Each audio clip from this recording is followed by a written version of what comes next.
State of the Union. Wonderful. Indeed, it won 3 primetime Emmys in a ultra category. I've never heard of it before. Outstanding actor in a short form comedy or drama series. Chris O'Donnell, also outstanding actress in a short form comedy or drama series, Rosamund Pike, and best short form comedy or drama for the film.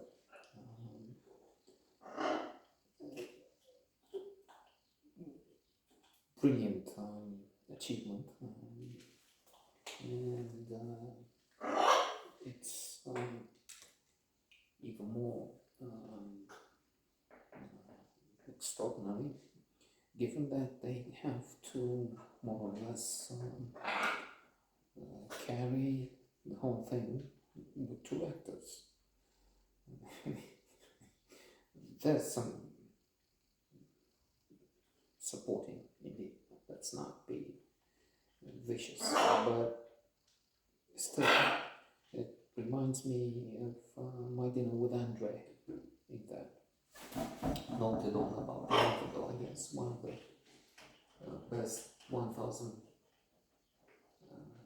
movies ever made, according to the New York Times list.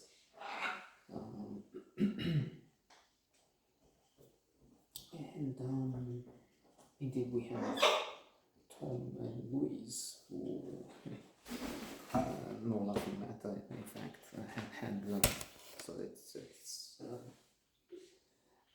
splendid movie, and that also combines comedy with drama, because they have had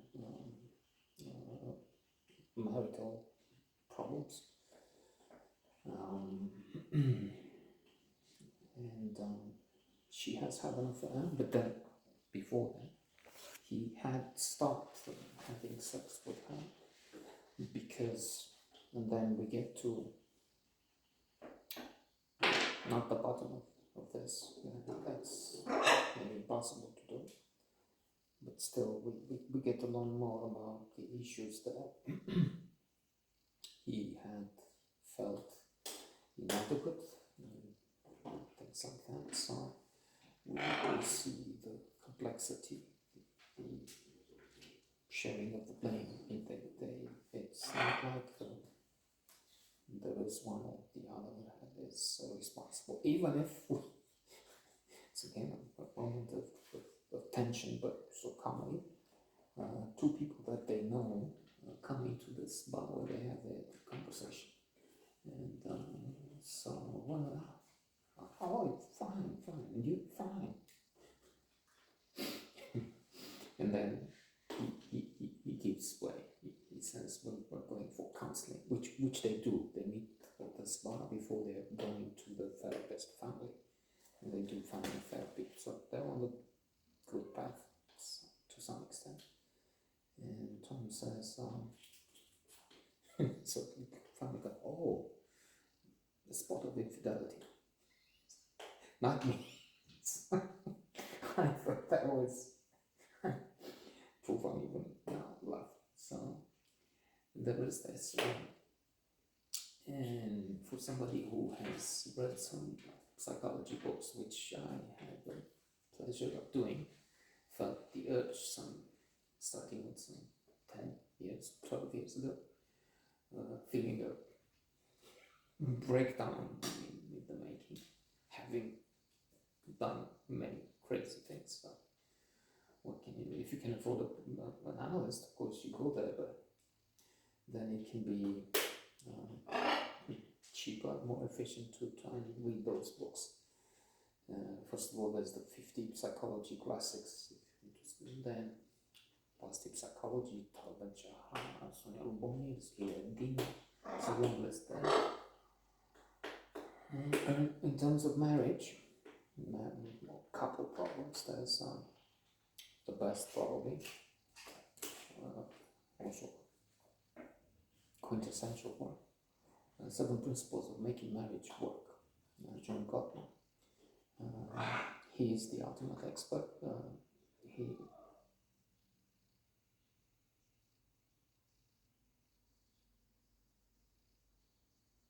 Okay, they're coming to collect the garbage. I heard the shout. You too. I think it's too faint for you to get it, but it's done. So that's one stuff. So he's known to go into a restaurant, hear some minutes of conversation, and he's able to tell which couples will stay together and which will not. So he has an over 90% accuracy rate based on thousands and thousands, tens of thousands of actually hours by now of study of looking at people interact, which will bring us to, of course, outliers. I'm saying Malcolm Gladwell. Let's not deviate too much. And so he has some principle. He's best in this.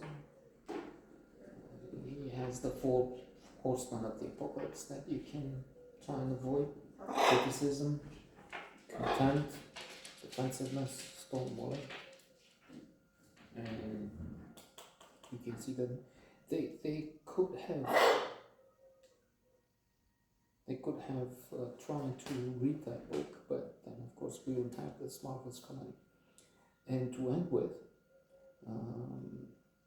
reading in those books you find so much more, but one other element which came to mind in what concerns